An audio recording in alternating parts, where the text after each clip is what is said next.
estamos en comunicación con el diputado nacional Leopoldo Moró. Buenas tardes, Moró, ¿cómo le va? Andrea Recupero lo saluda en la 530. ¿Qué tal? Bien, ¿cómo le va? ¿Qué dice usted? Bueno, muchas gracias por atender este llamado. Sabemos que usted fue uno de los legisladores que junto con Yasky y otros miembros del Congreso Nacional estuvieron trabajando para la convocatoria que comienza, sí, en un rato nada más, a las 17 horas frente a tribunales para pedir que la Corte se democratice, que el Poder Judicial reaccione, agilice. Cuéntenos, Moró, cómo es esta previa de esta nueva movilización. Sí, esto tiene que ver con un problema que venimos arrastrando los argentinos desde hace ya mucho tiempo, que es que se ha ido configurando una Corte Suprema de Justicia como vértice de una organización, yo diría hasta cuasi mafiosa, que se instaló en los tribunales de Comodoro Pi, con honrosas excepciones, por supuesto, y que es herramienta, instrumento de los grupos dominantes de la Argentina. O por grupos dominantes, yo entiendo al Grupo Clarín, a la Asociación Empresaria Argentina, que reúne los grupos más concentrados de la economía argentina, y por supuesto cuentan con el concurso de la Embajada de Estados Unidos, que durante mucho tiempo, como ha hecho en el resto de América Latina, dejó de reclutar generales y coroneles, lo que no deja de ser bueno, pero en su reemplazo empezó a reclutar jueces y fiscales que participaran de las maniobras de desestabilización de los gobiernos populares, como quedó en evidencia no solamente en la persecución que llevaron adelante en Argentina contra Cristina Kirchner y contra el kirchnerismo en general, sino también lo que ocurrió en Brasil. En Brasil ha sido tan escandaloso que debe ser la primera vez o la segunda, porque creo que ya había ocurrido en el caso Mandela, que la Comisión de Derechos Humanos de Naciones Unidas dice que Lula fue perseguido por una justicia parcial que no tuvo nada de independiente y que fue la que precisamente le impidió presentar su candidatura presidencial. Entonces, bueno, en la Argentina esto se ha replicado, y yo diría que incluso con efectos más extendidos que los que ocurrieron en Brasil. Sí, más extendidos. Sí, más extendidos, sí. Ha sido víctima mucha más gente de la persecución política en Argentina que en Brasil, claramente. Porque además en Argentina se montó un plan sistemático de espionaje ilegal, sí, claro, que tuvo una envergadura muchísimo mayor que la que se pudo detectar en Brasil, que fue la que acompañó en Argentina el lawfare, es decir, la guerra judicial y mediática contra la política, los gobiernos populares. Pero volviendo al tema de la Corte, bueno, esta Corte ahora se ha constituido en la muralla de la impunidad del macrismo, a punto tal de que en los últimos meses, en las últimas semanas, incluso en los últimos días, han dictado en ese sentido fallos vergonzosos.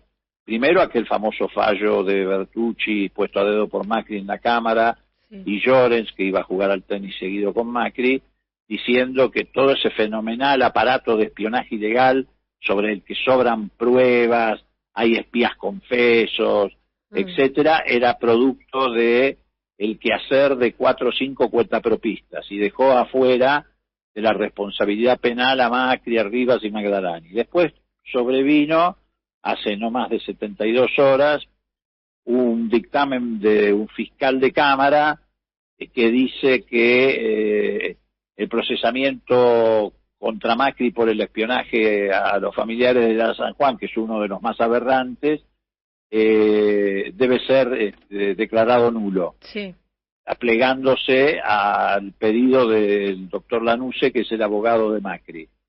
Y para rematar la semana, una cámara comercial volvió a frenar la quiebra del correo y sacó un fallo diciendo que no pueden resolver hasta que la Corte no decida si el tema va a seguir en la Justicia Nacional o va a pasar al Tribunal Superior de Justicia de la ciudad. Es decir, Macri quiere llevar la quiebra del correo al Tribunal de Justicia de la Ciudad de Buenos Aires, que lo construyó él a lo largo de los años que gobernó junto con Rodríguez Larreta. Bien. Digo, ya es descarado el accionar de la justicia en favor de Cambiemos y, por supuesto, de estos grupos dominantes. Moró, ¿usted cree que con el correr del tiempo, el transcurso de los meses y de todos estos casos, ¿no? Y cuestiones que usted también estaba planteando sin nombrar a cada uno en lo que nos decía, ¿cree que la sociedad se ha puesto más permeable a esta agenda? Es decir, va haciendo la parte, va comprendiendo la importancia que tiene el funcionamiento del Poder Judicial, la imparcialidad de los jueces supremos, la constitución de una corte más amplia. ¿Cree que a pesar, ¿no?, de todos los problemas económicos que hay hoy en la Argentina, este es un tema que de a poco va ganando terreno en la sociedad? Tiene altibajos. Hay momentos en los que sí ocurre, por ejemplo, cuando se dictó la sentencia del 2x1, hubo una reacción social fuertísima, bueno, tan fuerte que fue una de las pocas oportunidades que se pudo hacer retroceder a la Corte en una sentencia arbitraria como aquella. Por momentos en la comunidad política, por decirlo de alguna manera, se advierte que la justicia, y particularmente, reitero, el serpentario de Comodoro Pro, actúan de manera arbitraria, contra derecho, y hay momentos en los que tal vez no se le asigna el mismo significado. Ahora, lo que sí hay es unanimidad, casi unanimidad en la sociedad argentina, acerca de que el servicio de justicia funciona muy mal en nuestro país. Porque no es solamente en relación a este tipo de causas de persecución política, de pisotear el debido proceso, la defensa en juicio, sino que también se dan arbitrariedades de otro orden. Por ejemplo, la Corte Suprema no tiene plazos para resolver, hay gente que llega después de una larga penuria con un recurso en queja a la Corte Suprema y le ponen un sellito que dice artículo 280 y no se pronuncian, cosa que además contraría la Constitución, porque la Constitución dice claramente que los jueces deben dictar sentencia y los jueces de la Corte son jueces. Todos saben del significado de las grandes tardanzas en resolver problemas que incluso a veces afectan la libertad de las personas, homicidios que después no fueron tales, pero significaron que una persona estuviera 10, 12 o 13 años presa, ni hablar de lo que tiene que ver con las cuestiones civiles y comerciales.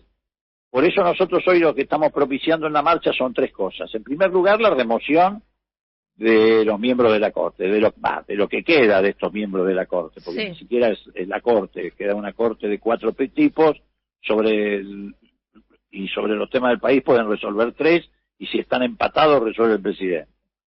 Digo, planteamos la remoción de los miembros de la Corte, la ampliación del número de miembros de la Corte, debate que felizmente ya se abrió en el Congreso Nacional, en el Senado, y va avanzando con proyectos incluso que en muchos de los casos, casi la totalidad, no pertenecen a senadores del Frente de Todos, sino a senadores de partidos provinciales. Es una ley que se vota por mayoría simple, yo estoy seguro que la vamos a terminar sacando también en diputados. Y por último, planteamos que hoy la semana pasada se presentó el proyecto y se va a empezar a discutir la semana entrante, que todo esto sea acompañado de una consulta popular. sí. Nosotros creemos que cuando se traba un conflicto de poderes de esta magnitud, donde la Corte pretende sustituir no solamente al Poder Legislativo dictando normas que son propias del Legislativo, sino también al Ejecutivo, la única manera de destrabar esto es con la participación popular, que empieza hoy con la marcha frente a tribunales y que nosotros pretendemos continuar a través de una consulta popular que ponga en agenda de la sociedad la discusión sobre el funcionamiento de la justicia. Bueno, digamos que de este modo, esa es la respuesta a lo que recién le consultaba, ¿no? De cómo hacer para acercar esta cuestión que es tan fundamental, tan fundante, de tener una justicia independiente, una justicia que funcione, un poder judicial en el que confiar, ¿no? Como una de las patas del sistema democrático. Bueno, sin duda, esta iniciativa, ¿no? Usted dice que la única manera de destrabarlo es la consulta popular. Efectivamente, nosotros hoy en los reclamos que estamos formulando a través de la multisectorial en las puertas de tribunales incluimos como uno de los 3 aspectos esenciales la consulta popular, pero además ya ha sido presentado el proyecto en el Senado de la Nación y se va a empezar a discutir la semana que viene, yo supongo, en la Comisión de Asuntos Constitucionales, Legislación General, y vamos a poner esta iniciativa en marcha. A ver, cuando hay problemas que aparecen como insolubles, cuando se plantean situaciones extremas, por ejemplo, cuando Alfonsín tuvo que enfrentar la resolución del conflicto con Chile, que casi nos lleva a una guerra, convocó un plebiscito popular, a una consulta popular.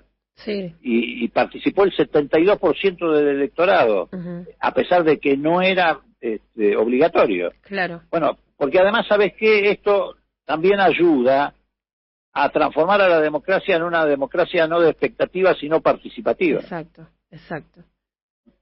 No es que solamente vamos a votar y listo, sino que, bueno, cuando hay temas que ameritan y que son de fondo como este, se convoque al pueblo para que tome una posición, ¿verdad, Moró?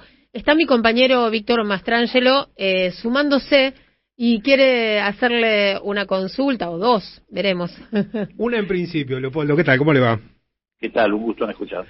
En el día de ayer, seguimos en el ámbito judicial, pero le hago cruzar el charco, porque en el día de ayer la justicia uruguaya dio a conocer que no le reconoce la calidad de refugiado político a Pepín Rodríguez Simón, en consonancia con lo que ya había resuelto hace más de un año la Comisión de Refugiados.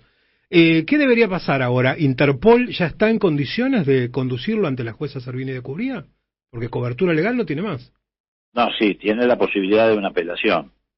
Y seguramente va a hacer uso de esa posibilidad.